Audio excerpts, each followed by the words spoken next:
Kabajamtoota daawwattoota keenya akkam jirtu nagaa fararri waaqayyoo bakka isin jirtan maratti isiniif baay'atu. Kun sagantaa dhoksaa saaqameeti. Sagantaa dhoksaa saaqamee keessatti yeroo mara dhoksaa waaqayyoo yeroo xumuraatti waldoota isaatiif saba isaatiif kennee macaafa qulqulluu keessatti kan caafamanii akka isin bira ga'uuf sagantaa yeroo mara nuyi hojjennudha. Kanaaf torban darbee waa'ee malakata torbanii waliin jalqabnee turre. Torban darbe keessatti malakata tokkoffaa waliin ilaallee turre. Malakata tokkoffaa keessatti malakatni yaadattoota torban lamaan darbe malakata jechuun maal jechuudha? Maali barbaachisummaa malakataa kan jedhu waliin qoranneeti kan turre. Egaa kanaaf waaqayyo yeroo firdii isaatiiti. Yeroo waaqayyo qulqulloonni kadhachaa turan gatii dhiiga keenya amma yoomitti nuun faraddu? Amma yoomitti caal jetta yommuu jedhanii kadhachaa turanii deebii kadhannaa isaaniiti kan jedhu waliin ilaallee turre torban lamaan darbe. Torban darbe immoo malakata tokkoffaa waliin ilaallee turre. Cabbii jechuun ibidda jechuun maal jechuu akka ta'e yeroo sana waaqayyoo yeroo inni farade waliin dubbisaa turreerra. Egaa har'a malakata isa lammaffaadha kan nuyi ilaallu mul'ata boqonnaa 8 lakkoofsa 8 fi 9 irra kan nuyi waliin turre. Mul'ata boqonnaa 8 8 fi 9 irra yommuu turru mallattoo malakata isa lammaffaa jechuu kooti. Egaa akkuma kana dura waliin qorachaa dubbisaa turre har'as keessummaa qabadhee isiniif dhiyaadheeti kan jiru. Asiin Paaster Tamasgeen Bultii karaa mirga kootii kan jiru immoo Dookter Geetuu Faranjiiti. Egaa isa kanarratti har'a waliin kan waliin haasofnu mee nan dubbisa. Akkas jedha mul'ata boqonnaa 8 lakkoofsa 8 fi 9. Kana booddee ergamaan inni lammaffaanii malakata isaa afuufee wanti akka tulluu guddaa ibiddaan gubatu tokkos galaana keessatti darbatame. Galaanichis harka 3 keessaa harki tokko dhiiga ta'e. Uumamni lubbuu qaban galaanicha keessa jiraatanis harka 3 keessaa harki tokko hin du'an. Markaboonnis harka 3 keessaa harki tokko hin balleeffamanii jedha. Dursa waan hundumaa kadhataan jalqabna. Paaster kadhannaa godha. Waaqayyo waaqa abboota keenyaa, waaqa raajotaa fi ergamootaa, mootii moototaa, galata guddaa ulfina manan jedhamne maqaa gooftaa keenya Yesuusiin si dhiyeessina galanni siif haa ta'u. Yaa gooftaa sagalee keessa jiraataaf qulqulluu karaa hundumaatiin ogeessa nama godhu kunoo saaquuf jennaa nuyi nama dadhaboota afurri kee qulqulluun akka nu qajeelchu akka nu geggeessu garaa keenya sammuu keenya akka nu banu laphee saba si dhaggeeffatus akka banuuf jaalala kee haa ta'u. Gara dhugaa hundumaatti afurri kee qulqulluun nu haa qajeelchu maqaa gooftaa Yesuusiif jettee ameen. Yaataa Paaster egaa akkuma amma dubbisee ture mul'anni boqonnaan 8 lakkoofsa 8 fi 9 malakata lammaffaadha. Malakata tokkoffaa fi akka seensaatti immoo torban lamaan darbe ilaallee turre. Torban darbe immoo malakata tokkoffaa waliin ilaallee turreerra. Egaa mul'anni boqonnaan 8 lakkoofsa 8 fi 9 akkuma amma kaasee ture. Kana booddee ergamaan inni lammaffaanii malakata isaa afuufe.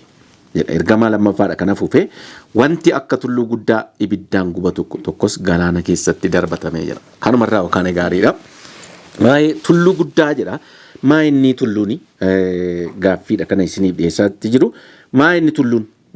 Tulluun kun immoo guddaadha jira Yohannis kan mul'ataan itti argisiifamaa jiru. Tulluun kun galaana keessatti gad darbatame. Galaannis maa inni darbatamuun isaas maal ibsaa kan jedhu irratti kanarratti bal'inaan haasofna garuma keessatti deebisa Paasteri. Mee tulluun maa inni? Malakata lammaffaa kun dhimma tulluu jinni kan inni wal qabatu waan ta'eef. Sirriidha. Galatoomii Obbo Yohannis. Egaa tulluun guddaan jedha. Tulluu guddaatu gad darbatame jedha. Kakuu moofaa keessatti egaa tulluun bakka baay'eetti kan inni bakka bu'u mootummoota biyya lafaa kana seerratan geggeessan aangoo guddaa qaban kan bakka bu'uudha. Mee macaafa qulqulluu keessaa Ermiyaas boqonnaa 51 lakkoofsa 24 fi 25 nu dubbisi. Ermiyaas 51:25 ani wanta hamaa isa warri Baabiloonii fi warri Kaliidotaa Tsiyoon irratti hojjetan mataa isaaniitti yommuun deebisu isin arguuf jirtu. Ani Waaqayyo kana dubbadheera. 25 irraa yaa Baabiloon yaa tulluu balleessituu nanaa kunoo ani si irratti ka'eera. Ati guutummaa biyya lafaa waan balleessiteef ani immoo harka koo si irratti ol hin fudhadhe. buqqisee sin konkolaachisa tulluu ibiddaan gubates sin godhaa jedha. Egaa bakka kanatti baay'ee wal fakkaata. Warri kitaaba mul'ataa kana qo'atanii beektonni macaafa qulqulluu Yohannis wanta inni argaa turu baay'eensaa allusion jedhu kakuu moofaa keessatti wantoota mul'ataa turan, wantoota dubbisaa ture, wantoota beeku wajjin waan wal qabatu Waaqayyotti agarsiisa ture. Fakkeenya kan ta'uuf akka uummanni bara sanaa hubatuuf kan gargaaru. Uummanni bara sana keessa turan, amantoonni bara sana keessa turan waan kana salphaatti hubatu turan. Akka keenya har'aa wanti kun baay'eetti ulfaate maal jechuudha kuni jedhanii akka sodaatan miti. Bara sana keessa seenaa ture irraan kan ka'e macaafa kakuu moofaa keessatti ibsame irraan kan ka'e namoonni hin beeku turan. Kanaaf tulluu kan jedhu mootummoota gurguddaa akka ta'an argina. Gajjallaatti caalaatti in ibsina Ermiyaas 51 sana. Isqeel 35:2-3 irratti utuu dubbiftanii natti tola obbo Yohannis. Isqeel 35 lakkoofsa 2-3. Ammasii dubbiin Waaqayyoo gara koo dhufee yaa mucaa namaa gara tulluu Se'iiritti gara galii raajii irratti dubbadhu. Waaqayyo gooftaan kunoo ani si irratti ka'eera.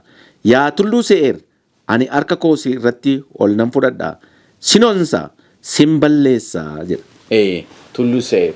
Tulluu Se'iir jechuun uummata Eesaawu, sanyii Eesaawu mootummaa bara sana turedha. So Waaqayyo yommuu waa'ee tulluu dubbatu heertonni garaagaraanis baay'een jiru. Waa'ee maalii dubbata? Waa'ee mootummaa kakuu moofaa keessatti waa'ee impaayirii turanii dubbata. Kanaafuu addana mul'ata boqonnaa 8 keessatti kan inni dubbataa jiru kuni mootummaa yeroo sana biyya lafaa seerratu wajjin waan wal qabatudha jechuudha.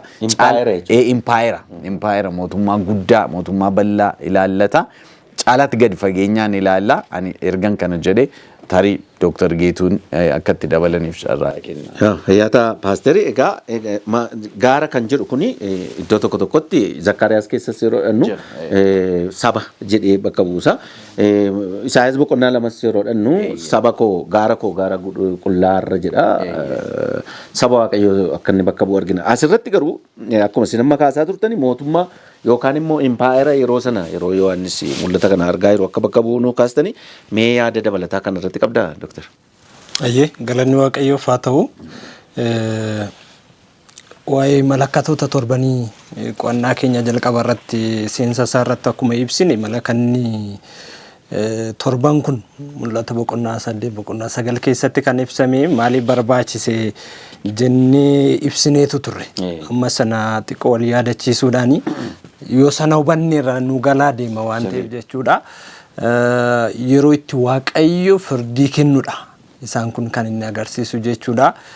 Maaliif boqonnaa 8 lakkoofsa 2-3 irraa gaafa dubbifannu qulqulloonni yeroo isaan kadhatan argina. Kadhannaa qulqulloota argina. Maaliif immoo isaan kadhatu Waaqayyo akka isaaniif faraduuf murtii qajeelaa akka isaaniif kennuuf wanta isaan dhiphisaa, isaan cunqursaa, isaan ari'achaa, haqa isaanii, dhugaa isaanii jalaa balleessaa jiru irratti Waaqayyo firdii qajeelaa akka isaaniif kennuuf kadhatanii deebii kadhannaa isaaniiti egaa malakatoonni kun kan isaan bu'uu jalqaban jechuudha. Amma fakkeenyaaf torbee kan laalle malakanni inni tokkoffaanii bara jalqabaa irratti laalleerra malakanni sun akkuma bu'eetiin mukeenni magariisni margi lalisaan akka isaan gogan taasise. Isaan kun immoo saba Yihuudaa warra dhugaa Waaqayyo isaaniif kennetti jiraachuu dadhabanii keessattuu fayyisaa masiisa isaan keessatti dhalatee isaan faana jiraate maalallee gurguddaa hojjetee sana fudhachuu dadhabuu isaaniitiin badii isaanirra ga'u kan agarsiise ture. Ammas immoo gara malakata lammaffaatti gaafa deebinu firdiidha jechuudha. Ammas firdiin kun kennamaa jira saba ta'e irratti jechuudha. Sabni kun eenyudha jennee gaafa ilaallu paasteeriin akkuma ibsanii gaara guddaadha. Gaarri guddaan kun immoo mootota yookaan immoo saba guddaa akka inni bakka bu'u Baabilooniin akka inni bakka bu'u argineerra. Baabiloon immoo macaafa qulqulluu keessatti iddoo biraatti immoo bara kakuu haaraa keessatti Roomaa faanallee wal qabsiisanii Phaawulos fa'aa yeroo isaan dubbatan argineerra. Kanaaf mootiin kun eenyudha? Ni mootii bakka bu'a yoo jenne gaarri guddaan galaanatti darbatame kun mootiin eenyudha jennee gaafa ilaallu yeroo sanatti akkuma beeknu empaayeraa Roomaa jala dhaabachaa kan turan yookaan immoo empaayerii Roomaa akka isheen kuftuutiif hojii guddaa kan hojjetanii turaniiru mootonni. Isaan kana keessaa Vandals kan jedhamu ni jira. Vandals kuni mootii Gensaarik jedhamuutiin gaggeeffameetu lola guddaa lolaniitu turan. Warri Vandals kuni Yurooppaa gara kaabaa fi giddugaleessa Yurooppaatitti ka'an. Sanaa booda daangaa isaanii babal'ifachaa dhufanii gara Afrikaa kaabaatti illee ce'aniitu turan. Afrikaa kaabaa akka qabatanii maal godhan? Galaana Meditiraaniyaa to'atani. Galaana Meditiraaniyaa to'atanii booda ittiin dhumna markaboonni illee jedhamiti harka sadii harki tokko akka isaan galaanatti darbataman hin argina.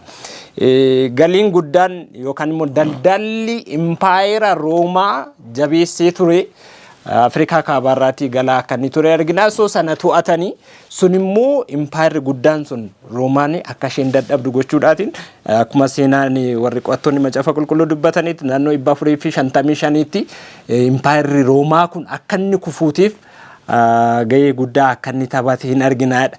Kitaabni Hafuura Raajii wallaansoo isa guddaa jedhu fuula 51 irraa maal jedhaa? Vandalsoonni gaggeessaa mootii Gensaarik jalatti Roomaan akka isheen kuftu akka isheen baddu taasiseera jedha. Kanaafuu gaarri guddaan sun galaanatti akka darbatamuu fi ga'ee guddaa kan taphatanii isaan kan akka inni ta'e ni arginaa jechuudha. Gara seenaa isaatti gaafa deebinu seenaa ta'ee darbirraatii wanti nuti barannu isa kanadha. Yaa ta'e Dooktar egaa amma wanna qulfii ta'anii kan nuyi keessaa kaasaa jirru. Fakkeenyaaf gaara jechuun asirratti egaa kan daawwattoonni keenya hubachuu qabanii mootummaa yeroo sana ture impaayera jennee waliigallee gaariidha. Waliigaluu duwwaatu hin taane ragaan qabatamaa waan jiruu fi achirratti akkeetti ibsine Ermiyaas boqonnaa 51 silaa kan paasteriin kaasanii lakkoofsa 25 irratti gaara nana sin darbadha galaanatti hanga si darbadha egaa Yohannis akka arge gaarri kun gara guddaa kan inni ta'eef yeroo sana addunyaa kana kan hoogganaa jiru mootummaa Roomaati. Akkuma mallattoo torban keessatti ilaallee turre ijoollee Waaqayyoo baay'ee miidhaa ture. Amma immoo dubbiin garagalee kadhanni isaanii firdii kennaa jira Waaqayyo waan ta'eef dubbiin garagalanaatti as deebi'eera. Warra aangoo qabna jirra sadarkaa gaariirra jira addunyaa kana keessatti aangoo guddaa qabdi turte yeroo kanatti jechuudha yeroo Waaqayyo Yohannis argise kana. Kanaaf isaan guddaadha jedhan kana Waaqayyo iddoodhaa kan inni kaasu. Gooftaan keenya Yesuus Kiristoos dubbateera. Amantii qabaattanii nan gaara guddaa kanaanii galaana kee bu'u yoo jettanii kan jedhu al tokko tokko kadhanni keenya waan baay'ee jiruu danda'a. Empaayeran geeddaruu danda'a kadhanni keenya. Namoonni garuu waa'ee sabaa waa'ee biyyaa kadhachuun barbaachisaa akka ta'e kanarraa hubadhe amma akka Gooftaa Yesuus waa'ee gaara kaase jechuudha. Kanaaf mee galaana jechuun gara jecha qulfii isaa hinne isa booddee gara walitti qabaa intinii isaatti yoo deebine gaarii fakkaata. Akkasuma immoo markaba jechuun maa inni amma jechoota qulfii kana sadananiin gaara kan jedhu impaayera mootummaa jenneerra galaana kan jedhu immoo maali ragaa jinnuu dhiyeessaati. Akkasuma immoo markaba kan jedhu argina mallattoo isa lammaffaa kana keessatti isaan kana sadan jalqaba yoo already isa tokko hinneerra isa lammaffaa galaanaa fi markaba kan jedhu. Baay'ee gaarii galaana kan jedhu irraan jalqaba tarii markaba Dooktar irratti haa dubbatu. Galaana yommuu jedhu macaafa qulqulluu keessatti mul'ata keessattis kakuu moofaa keessattis galaanota bishaan baay'ee kan jedhu kuni kan wal qabatu saba baay'ee wajjin kan adeemu. Kakuu moofaa keessatti keessumaa galaana jedhamanii kan akka fakkeenyaatti fudhatamanii saba Waaqayyoon warra mormanii saba baay'ee saba aangoo qaban warra Waaqayyoo dura dhaabachuuf yaalanii bakka bu'a. Kun akkuma beektanii Waaqayyoo kakuu moofaa keessatti yommuu karaa Musee saba Israa'eliin yommuu biyya Gibxii baasuuf jedhee galaanni abbayyaa akka inni dhiigatti jijjiiramu taasise fakkeenya sanatti fayyadamuu irraan ka'ee haa ta'u malee bakka kanatti galaanni kan inni bakka bu'u saba baay'ee saba aangoo qabu akka inni bakka bu'udha saba Waaqayyoo muru. Isaayaas boqonnaa 17 lakkoofsa 12-13 mee haa dubbifannu. Saba warra kaan warra akka galaanaa huursaniif warra akka bishaan guddaa didichaniifis wayyo. Sabni kun akka lolaa bishaanii yoo huursaniyyuu yommuu Waaqayyo isaan ifatu jalaa baqatanii in fagaatu. Akka habaqii qilleensi gaara irraa fuudhee adeemu akka awwaara bubbeen gaggaragalchuus hin ta'uu jedha. Eeyyee. Egaa amma bakka kanatti kan arginu saba baay'ee saba Waaqayyoon morman bakka bu'eeti bakka kanatti kan inni dubbataa jiru. Kanaafuu sabni kuni akka galaanaa in huursu. Baay'ee bal'aadha, baay'ee humna qabu, akka bishaan guddaa didichu jedha. Humna guddaa akka isaan qaban agarsiisa jechuudha. Garuu ani Waaqayyo maal jedha? Amma kana yoo didichan malee akka lola ani immoo isaaniin dabarsa. Waaqayyo duraa immoo hin fagaatu, hin baqatu gaafa Waaqayyotti ka'uudha. Wanti nuyi beekuu qabnu kana wajjin booddee walitti qabsiifna. Empire Roomaa kana yommuu ilaalu jalqaba kan isaanii Waaqayyo isaanitti fayyadame warra Yihuudoota adabe. Yeroo sana isaanii nuyi aangoo qabna jabaadha jedhanii akka isaanii humnaa olitti of yaadan akka Waaqayyo carraa isaaniif kenneen bara.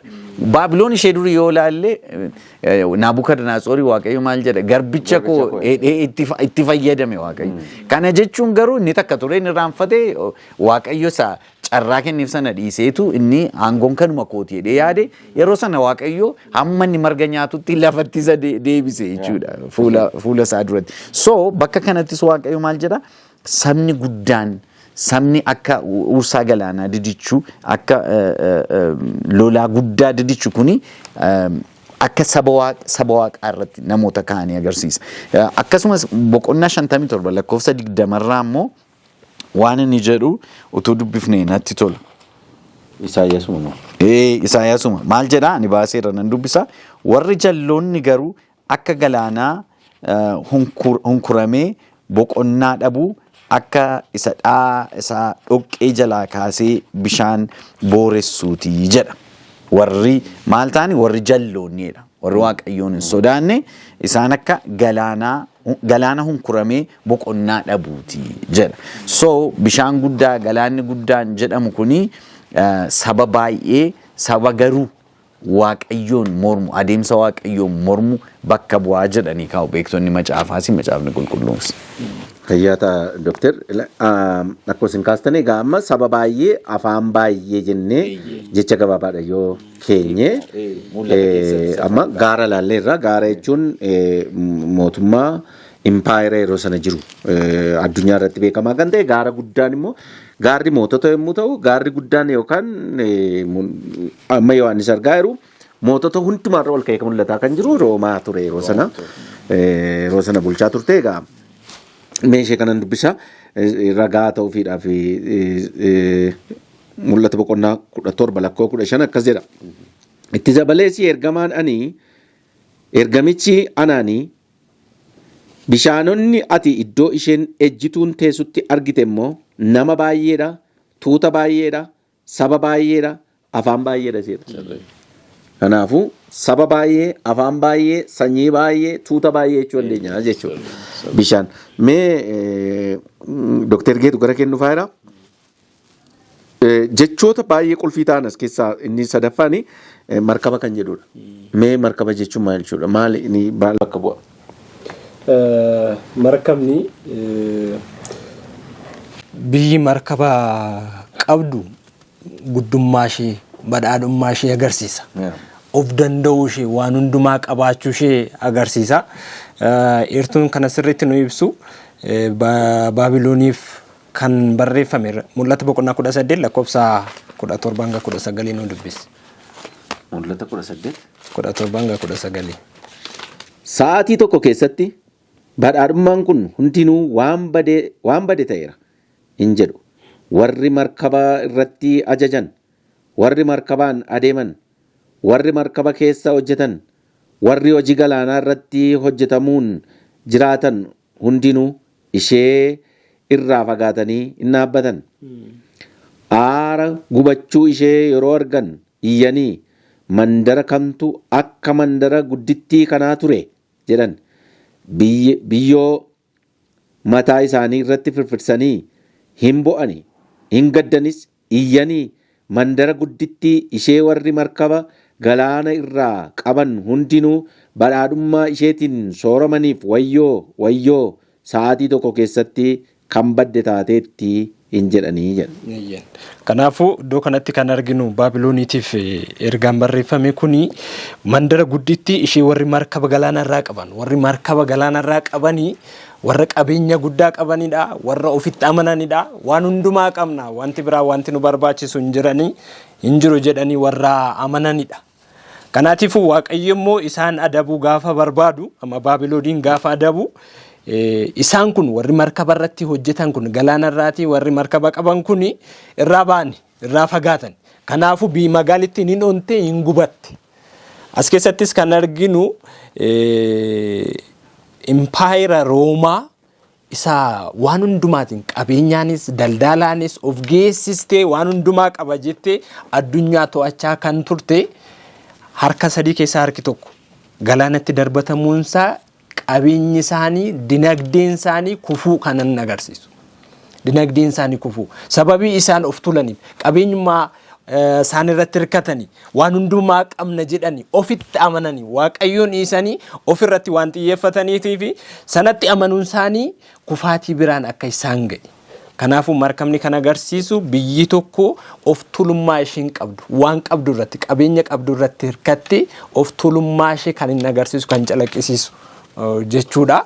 Kana waan beekuuf Waaqayyo of tulummaa ishee jalaa rukute yeroo sana qabeenyi isaanii dinagdeen isaanii karaa hawaasummaa karaa dinagdee akka isaan kufaa deeman akka isaan dadhaban agarsiisuudhaaf jedhee Waaqayyo mul'ata kana Yohannisiif kenne. Yaadee Dookter egaa amma jechoota amma bu'uuraa kaasne kana gaara jechuun impaayera mootummoota jenneerraa akkuma amma paasteriin kaasne galaana jechuun saba baay'ee afaan baay'ee akka ta'e kaasneerraa markaba jechuun immoo akka amma kaasaa jirtu daldala yookaan ikoonoomii dinagdee biyya tokko yoo jennee keenya gabaabaatti gaarii ta'edha egaa jechoota qulfii jechuudha. Amma maalirratti argaa jira maalirratti argisaa jira tokkoffaa impaayerri mootummaa sanaa maal ta'uuf akka jiru ibsina jechuudha taane. Lammaffaa irratti sabni galaana gidduutti gaarri kun gad darbatame maaf galaana gidduutti gad darbatame maali hiikkaan isaa kan jedhutti deebina. Meenan dubbisa waa'ee Isqeel boqonnaa 27 lakkoo 25 amma 27 akkas jedha. Markaboonni biyya Tarsheesh mi'a keessaa siif hin deddeebisu turani. Gaara galaana keessattis ati mi'a ulfaataadhaan guutamtee turte. Warri akka markabaatti si oofanii gara galaanaa guutuutti si geessani. Garuu qilleensi gara ba'a biiftuu gara galaanaa keessatti si caccabse. Guyyaa ati itti diigamtutti badhaadhummaan kee, mi'i kee, mi'i nagada kee, hojjetoonni markaba kee fi warri markaba kee oofanii naggaadonni kee loltuun kee hundinuu namoota si keessa jiran hundumaa wajjinii gara galaana keessatti hin liqinfamuudha. Dinagdeen kufuu isaati kan nuyi arginu jechuudha. Gaasitti markabii maal bakka bu'aa dinagdee biyya tokko lafee duddaa impaayera sanaati jechuudha. Galaanni sabni baay'een deeggarsa guddaa kan qabu ture mootummaan Roomaa yeroo sanatti. Egaa Waaqayyo tarkaanfii akka inni fudhachaa jiruudha. Amma gara mul'ataatti isin deebisee jechoota qulfii kana sadan walii ibsineeti. Gara mul'ata boqonnaa 8 lakkoofsa 8 fi 9 dubbisa sababni isaa amma hiikkaadhaaf nuu mijata jedhee waan ani eeguuf. Akka jedha lakkoofsa mul'ata boqonnaa 8 fi 9. Kana booddee ergamaan inni lammaffaanii malakata isaa afuufee wanti akka tulluu guddaa ibiddaan gubatu tokkos galaana keessatti hin darbatame. Galaanichi harka sadii keessaa harki tokko dhiiga ta'e. Inni tulluun itti gad darbatame jechuudha. Uumamni lubbuu qaban galaanicha keessa jiraatanis harka sadii keessaa harki tokko hin du'an. Galaanicha keessaa jechuudha. Markaboonni harka sadii keessaa harki tokko hin balleeffaman. Mee maaltu balleesse gaa? Amma tulluun kuni tulluu guddaadha. Galaanatti gad darbatamedha. Galaanatti edda gad darbatame immoo harka sadii keessaa harki tokko galaana sana dhiigatti gaddarame. Blood shed isa jennu jechuudha. Dhiiga baay'ee dhangala'e akka jechuu wayiiti.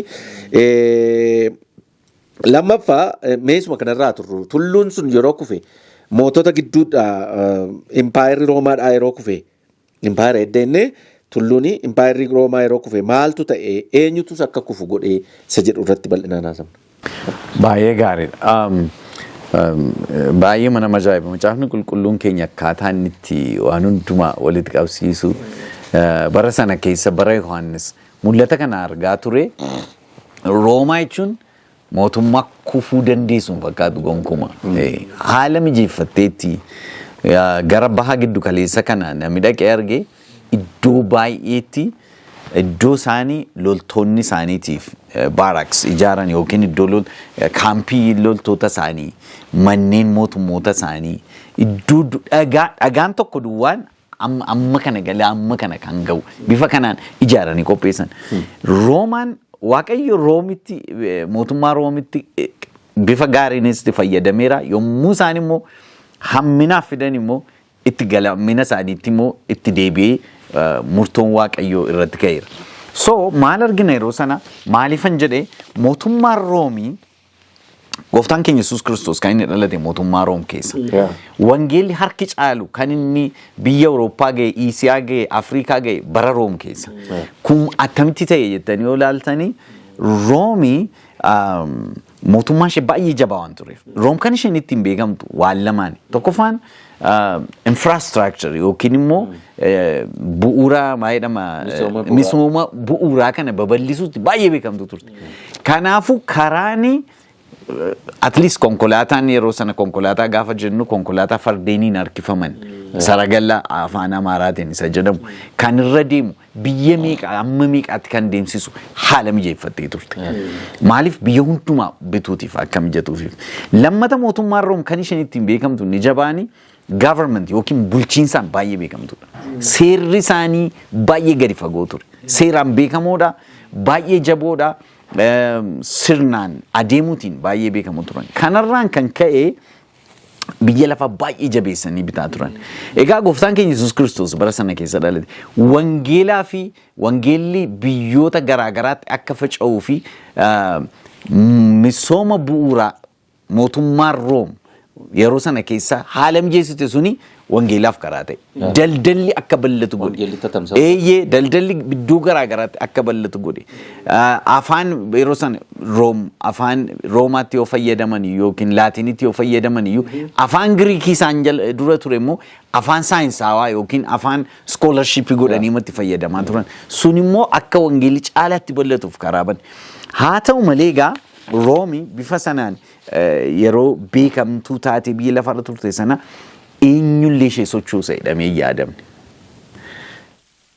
Warri Yihuudootaa Malakatas jalqaba yookiin fiingeen ni jalqaba yommuu afuufame sana kan inni irratti xiyyeeffate torbee kan waliin ilaalle uummanni Yihudootaa wangeela fudhachuu diduu isaaniirraan kan ka'e akka dabarfamanii kennaman yaadan.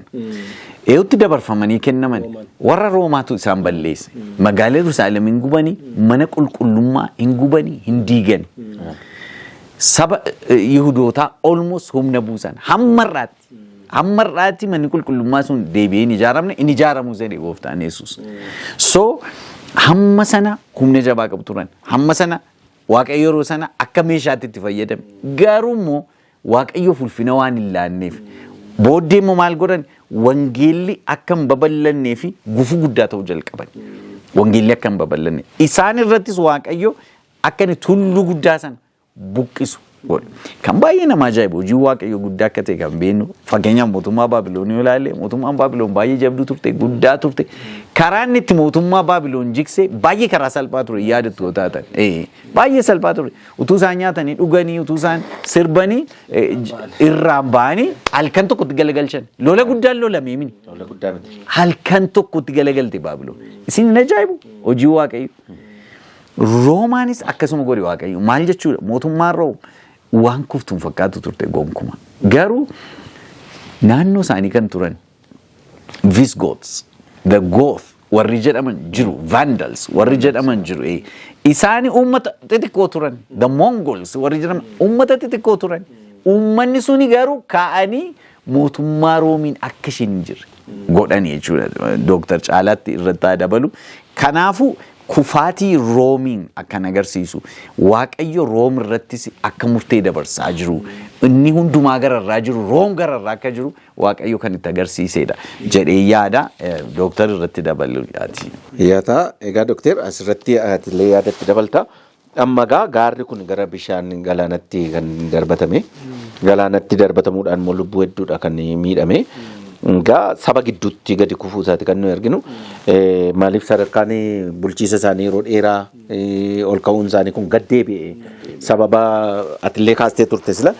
Sababa mandalsii fi isaan kan fakkaatan keessumaa galaana Meditiraaniin qabachuu isaaniitiin dinagdee isaanii cufuu isaaniitiin biyyattii irratti dhiibbaa akka isaan geessan keessumaa bara 428 hanga 468 gidduutti kun raawwate jedhu qorattoonni.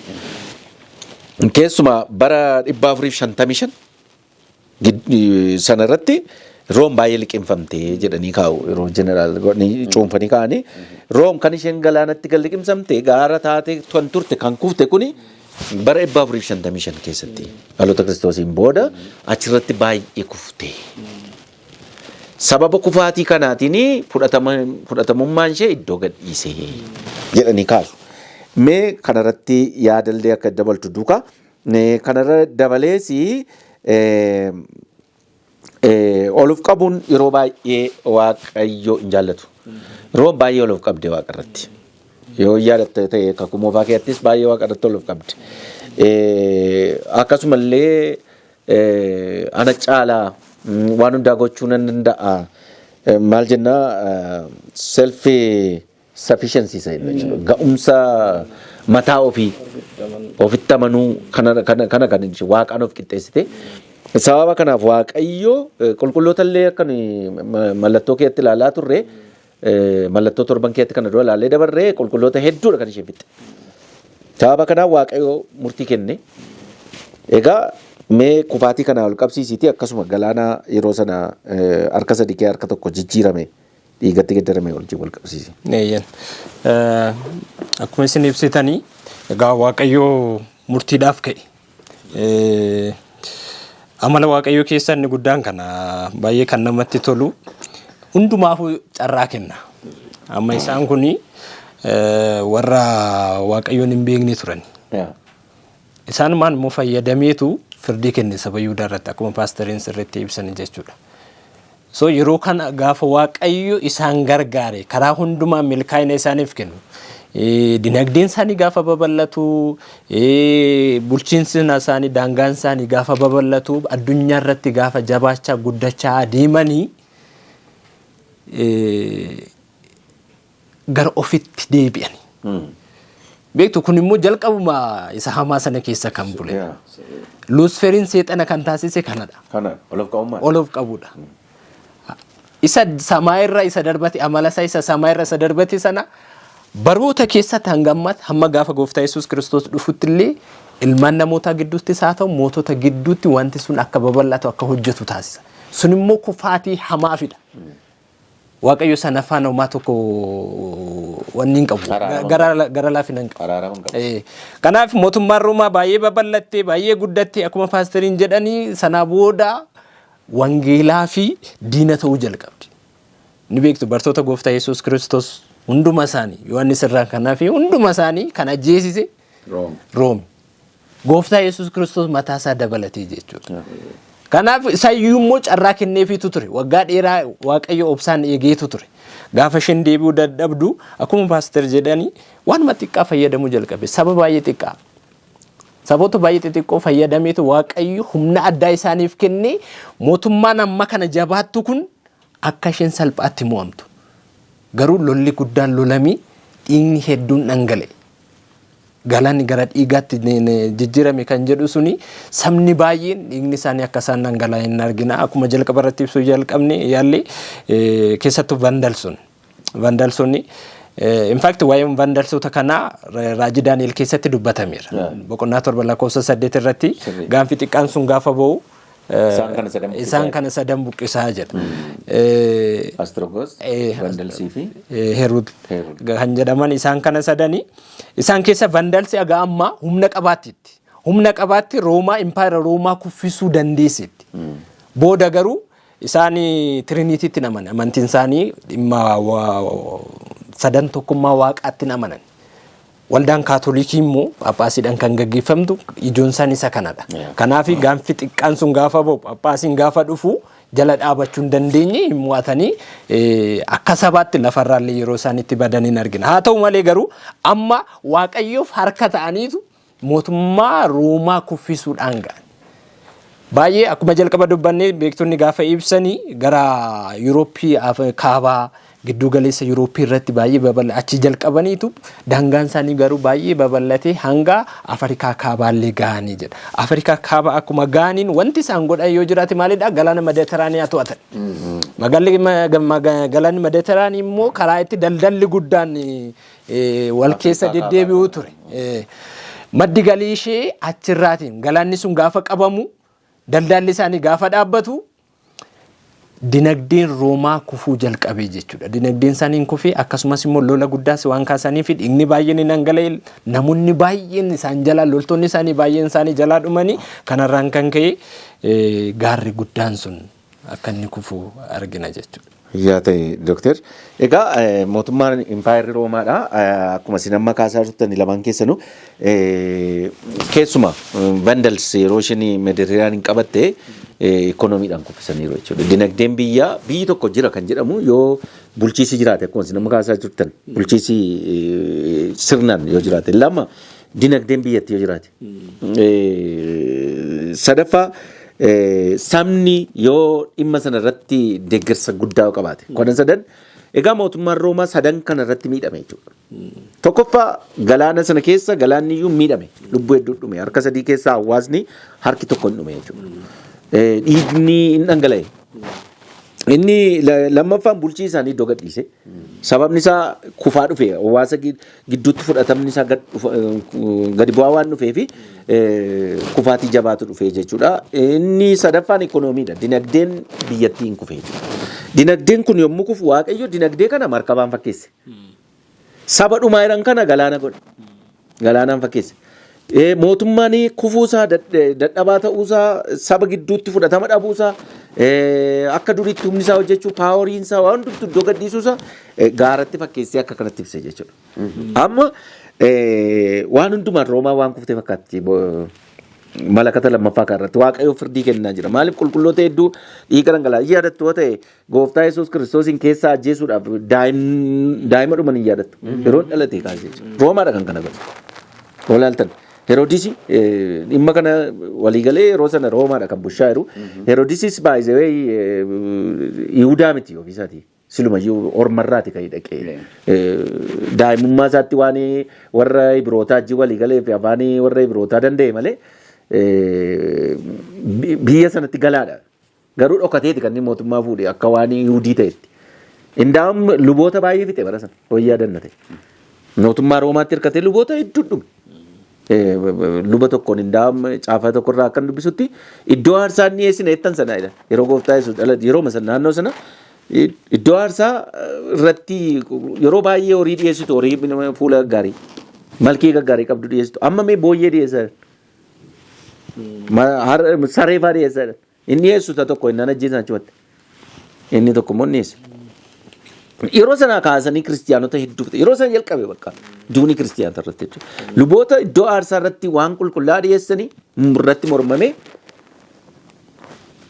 akka isaan waan xuraa dhiyeessaniif yeroo bo'oomanii hin dide jechuudha. Yeroo sana kaasee Waaqayyo dhiigni kiristiyaanotaa iyyachaa waan tureefi Waaqayyo firdii kenne. Egaa karaa mootota isaan mormanii karaa Vandalsiinii Astiroogoosiin haa ta'u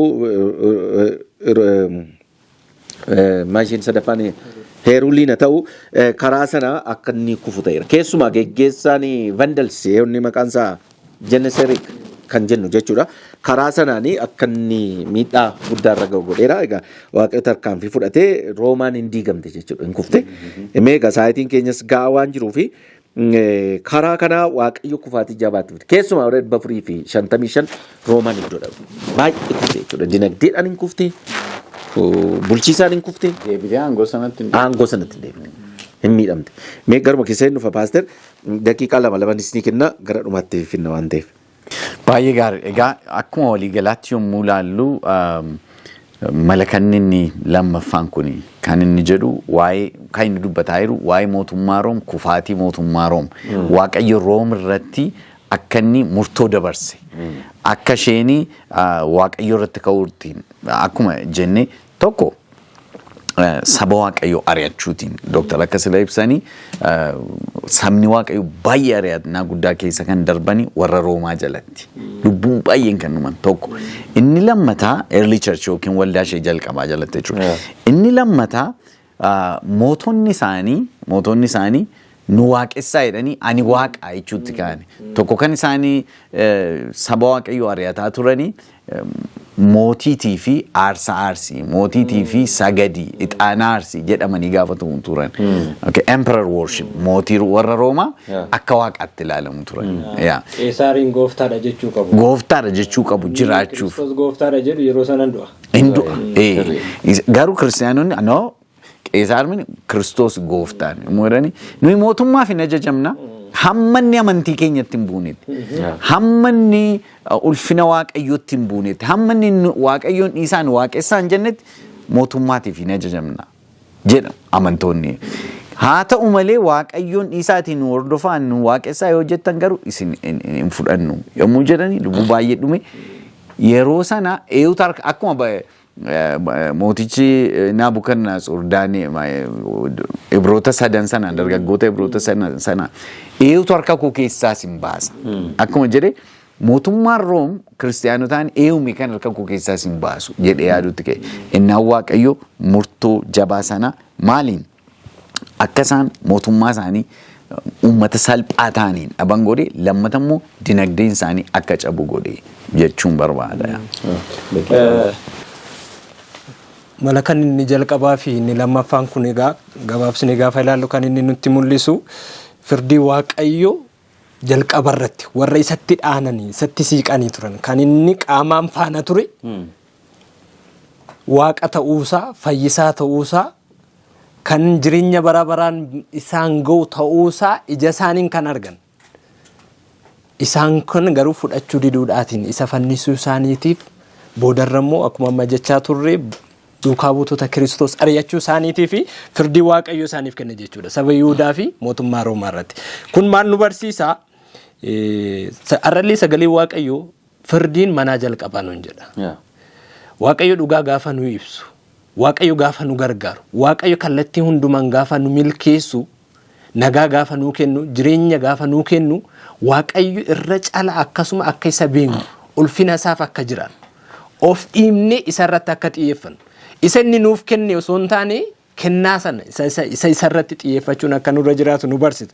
Yoo kanan goone garuu akkuma saba Yihuudotaa akkuma mootummaa Roomaa dhumarratti firdiin akka jiru nutti agarsiisa jechuudha. Kanaafuu firdiin mana Waaqayyoo keessaa akka eegalu beekni har'a warri dhugaa kana fudhannee jiru, warri dhugaa kana dhaggeeffachaa jiru, dhugaa kanatti yoo jiraachuu dhaban saba Yihuudotaa fi mootummaa Roomaa irraa barannee of tuulummaa keenya, olof qabuu keenya, qabeenya keenya, ogummaa keenya, beekumsa keenya, dandeettii keenyatti hirkachuu dhiibnee isa kana nuuf kenne Waaqayyo irratti hirkannu yoo ta'e of tuulummaa keenyaatiin immoo boodarra badinni akka nu qaqqabuu danda'u nu hubachiisa. Kana beeknee yeroo hundumaa gad of deebinee uumaa keenyaa fayyisaa keenya waaqeffachaa isa jajachaa isa jaallachaa deddeebiin akka nurra jiraatu nu barsiisa. Hayyaa ta'e Dookter. Egaa torbee yaadattoo ta'e malaka tokkoffaadha amma malaka lammaffaadha kan nu ilaalaa jirru. Malakanni tokkoffaa lammaffaan silumayyuu malaka tokkoffaan firdii lafarratti. Malakanni lammaffaan immoo firdii galaanaa fi firdii qabee dinagdee jedhame waamama silumayyuu jechuudha. Kanaaf amma malakatti lammaffaan kun firdii dinagdee firdii galaana irratti fudhachuu isaatiiti. Waaqayyoo karaa sana akka inni ijaa bahee argina. Kitaaba tokkorraa akkan dubbisetti akkas jedha baay'ee waan na dhibe. Namni olof qabuuf jedha. Olof qabuu fi mataa ofii akka waan ga'a ta'etti ilaaluun gara badiisaatti nama geessaa jedha. Amma Roomiin kufaatii jabaa dinagdeessa ta'u karaa hundumaa akka isheen kuftu kan godhe ol qabuu isheeti. Waaqaan of qixxeessuu isheeti. Eenyu jira kan akka koo jechuudha. Har'a isaan kanuma. Olaallee biyyoonni hedduun waaqayyo iyyuu hin jiru sadarkaa jechuun ga'u yeroo baay'ee jechuudha. Numa waaqni kan jedhan jiru. Hirree isaanii amanatanii. Qabeenyaa isaanii amanatanii. Dinagdee isaanii amanatanii numa waaqayyo. Waaqni eessa jira? Maddoo baay'eetti olaaltan. Biyyoonni akka itti biyyi milkoofte jirtu. Olaaltan biyyoonni hundumtu kufaniiru. Yoo achi deebitanii maarkiin leenizimii bara duraa sana yoo yaadattu ta'e waan tokko tokko dubbiseera. Waaqayyo hin jiru. Nama kan godhe hojiidha. Eessa jira namni hawaasummaatu afaan kanas kan fidee waan hundumaa kan fidee hojii keessa namni dhufe malee waan akkasii hin jiru. Waan kenne tokkoyyuu hin qabu. Kan jedhan turani. Hin badan isaanis. Hin kufan. Namni waaqan ana jira. Ana malee waaqni kan biraan hin jiru jedhan baay'een isaanii iddoo gadhiisaniiru. Waaqayyo garuu bara baraan jiraata. Innuma turees, innuma jiras, itti fufas. Olaaltan. Garuu Room sadarkaa guddaatti bakka waan gurguddaadha kan isheen addunyaa kanarratti goote olaaltan. Roomiin dura kan turanis kanuma. Baabilooniis olaalle akkasumas amma kaastanii Baabiloon irraa kan fudhatte even Giriik illee yeroo muraasaaf yeroo afaan Giriikii silsila kaastanii yeroo inni saayintistoonni kun yeroo isaan akka addunyaatti iddoo qabatan even Giriik illee iddoo gadhiiste jechuudha. Giriikittaan Room ka'ee Roomis iddoo gadhiiste jechuudha. Kanaaf waaqayyo firdii kenna warra oluuf qaban biyyi ana jira ana caalaa sadarkaa namaattis yoo gaffinne kanuma. Sadarkaa biyyaarraa gara sadarkaa namaatti yoo finnes kanuma. Namni tokko bakka ana caalaa anuma beekaadha yoo jedhe balaa guddaa keessa kan bu'ee jirudha. Kufaatii jabaatu dama sana eeggata jechuudha. Egaa kanumaan yoo cuunfine gaariidha. Kanaaf Roomaan ikoonomiidhaanis yookaan dinagdeedhaanis miliitariidhaan illee kufteetti. Jabina miliitarii waan tokkollee hin dhabdee kanaaf kana hundumaa kan isheen taate sababa qajeelummaa diddeef jedhu beektonni. Qajeelummaa diddee waaqayyo itti fayyadamaa ture akkasumas kaasaa turtanii garuu sababa qajeelummaa diddeef waan qajeelaa sababa jibbitee fi waaqayyo murtii kenne deebise. Akkas jechuun kanarraa maal barraa baastee dhamma waan tokko yeroo kaasnu waaqayyo kaleessa isiniin hojjetaa ture yoo isin garmalee adeemtan kaleessa isin fayyadamaa ture garbicha koo jedhee kaleessa isin fayyadame. Har'a isin dhiisuu danda'a jechuudha. Sababni isaa karaarraa kan yoo tooraan hin deemnu ta'e yoo waaqayyo wajjin hin deemnu ta'e isuma kaleessa nutti fayyadamee qodaa godhe har'a nu dhiisuu mala. Afur qulqulluun kun gaarii miti jechuudha. Kanaaf harka waaqaa keessa turuutu irra gaariidha jennee cuunfuu dandeenya. Egaa ogeessi kaameraa hubate Geetaachoodha sa'aatiin gaheera jechaati kan isheen jirtu. Egaa asuma irratti goolamnee torbee mul'ata boqonnaa 8 lakkoofsa 9-10 qoranneeti kan nuyi dhiyaannu achirratti deebinee wal argina. Egaa daawwattoonni keenya baay'een hordofaati kan isaan jira waan ta'eef egaa asumaan nagaadhaan mannaan.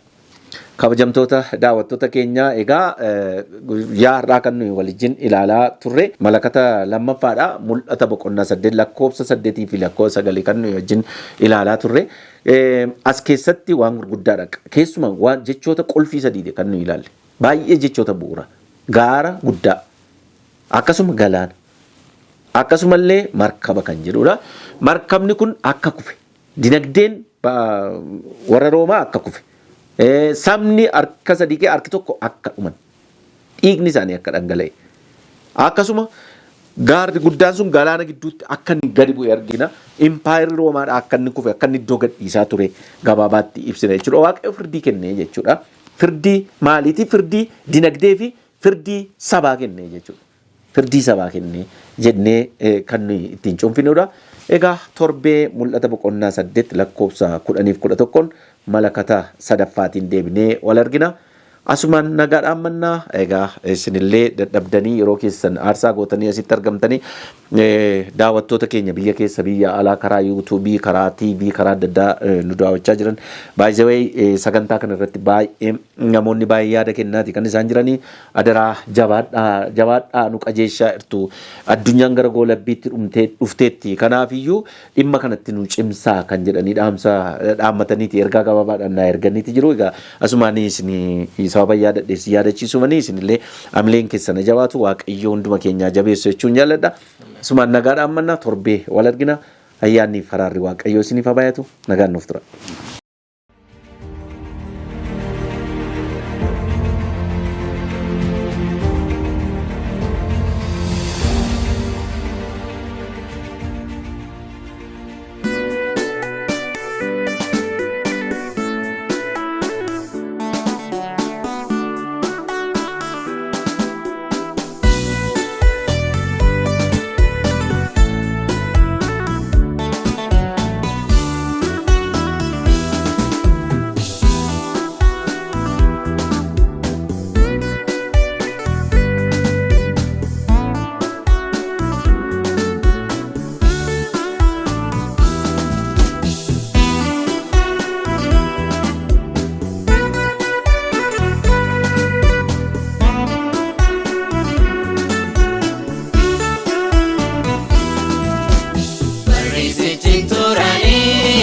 michoonni kee yeroo duraa keessa kan jalqabanii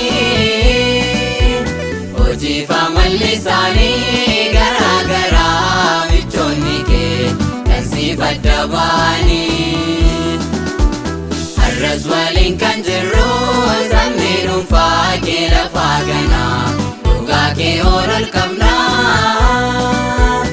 afaaniif miila taanee wangeela qabatamaa sana addunyaatti mul'isnaa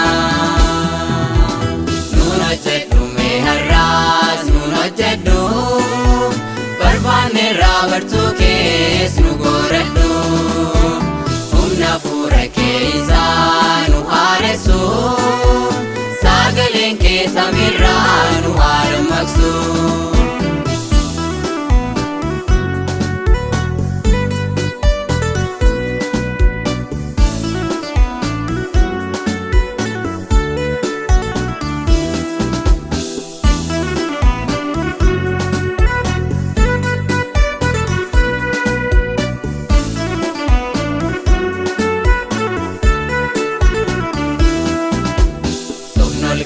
Dagaagee hundee isaas gadi fageeffate jallisee nuti sinii baanee dhugaa mul'isnaa kakunuuf galtee nuuf raawwadhu qomoos sanyii hundumaanii filannoo badaa jira namni baay'een si daagate foonsaanii dhaggeeffatu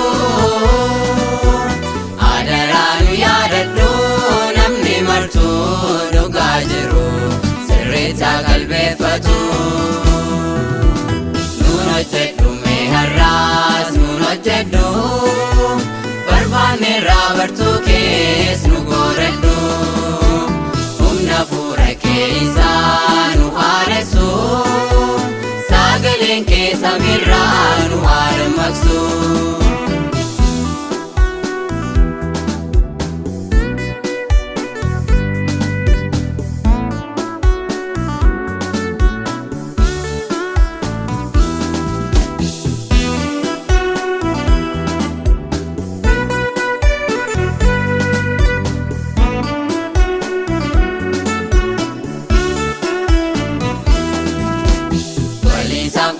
Kan yaadu tasan jiru dhaloonnarraa ibiddaan wal qopheessaa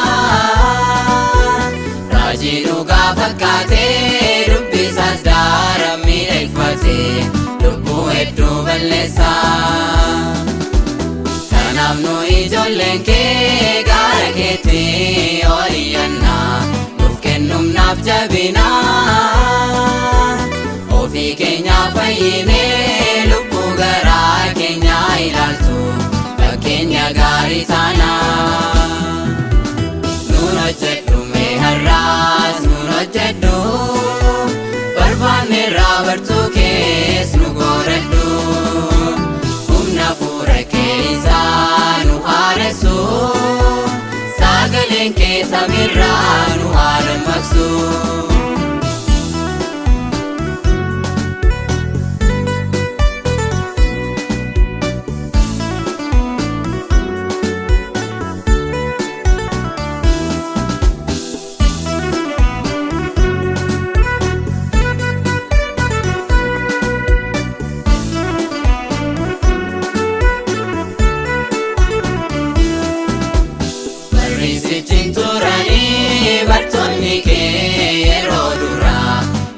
Kan jalqabanii hojii fi amalli isaanii garaa garaa michoonni kee kan siif adda ba'anii har'as waliin kan jirru sabni dhuunfaa kee lafaa ganaa dhugaa kee ol qabnaa afaaniif miila taanee wangeela qabatamaa sana addunyaatti mul'isnaa.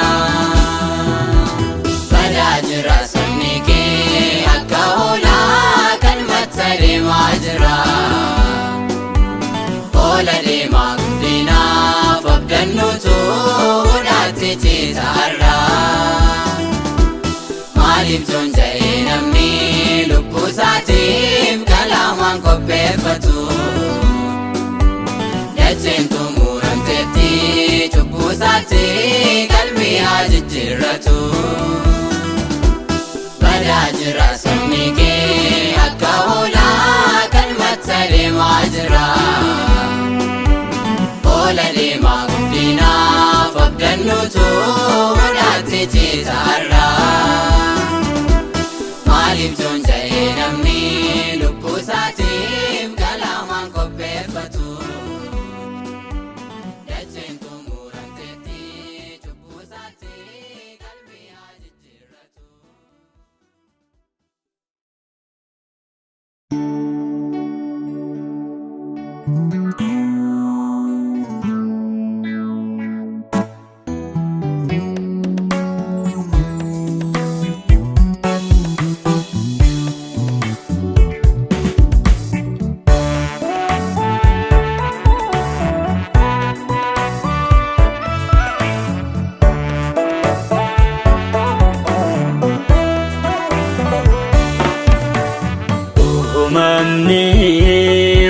Ulake duraga fabagatu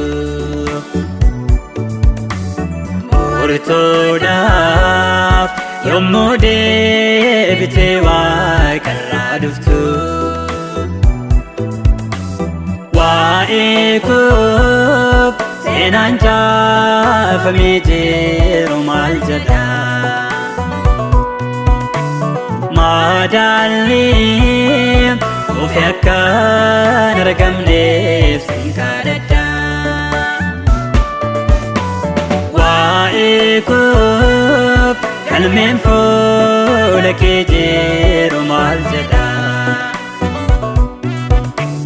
Madaalli ufyakan ragamneef sinkadada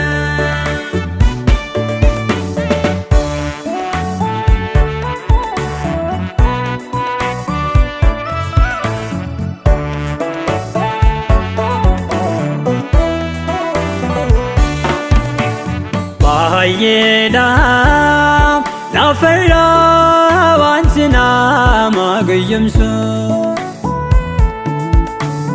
waan gaarii fakkaatee kan nama wallaalchisu kana hundaaf harka koo durseen sitti kennadha Adeemen samiirraat maqaa kee faarfadha Kana hundaaf harka koo dursee sitti kennadha Adeemen samiirraat maqaa kee faarfadha